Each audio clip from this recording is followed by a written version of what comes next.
One of the great things about the 3ds Max modifier stack is the ability to edit at a low level of the stack and see the end result after all the modifiers have been applied.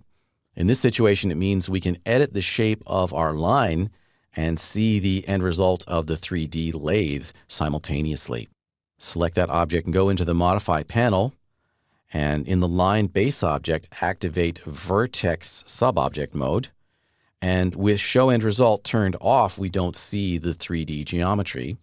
If we turn on Show End Result, now we can see our 3D object. Position our perspective view a bit so we can see that as if we were actually in the room looking at it.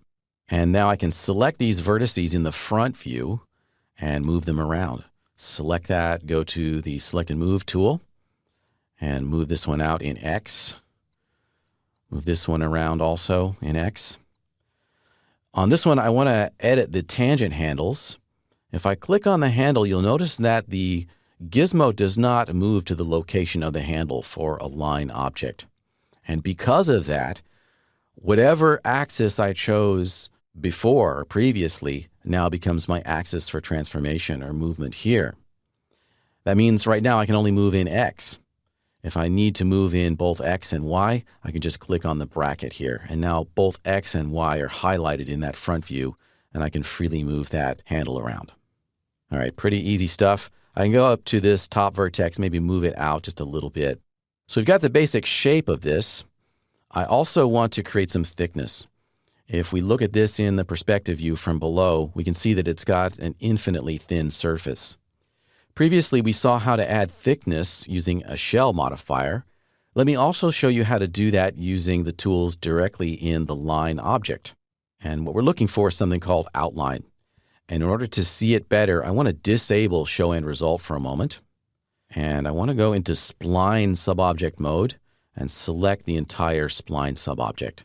And in the Modify panel, we want to scroll down until we find something that's labeled Outline. Here it is. And for these buttons here, I have two modes of creating the effect. I can either enter a value into the spinner, or I can click on the button and then interactively drag in the viewport. Let's do it interactively. I'll select the Outline tool, just click on it, and then click and drag on that spline, and I'm creating an outline. And you'll see it's hugging the shape so that the thickness is consistent throughout. Very useful. I don't need very much here, maybe a 1/4 inch. I can look at those numbers down here and see what that thickness is going to be. Let's make it about 2-point-something inches and then release the mouse, and we've created our outline.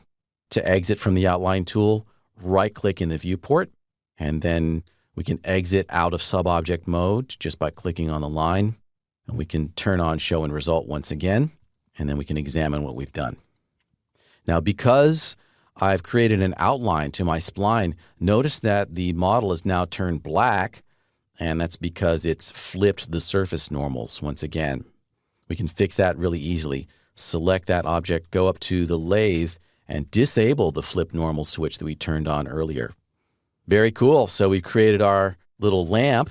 We can create several more of those using that same technique, making a line and then a surface of revolution with a lathe.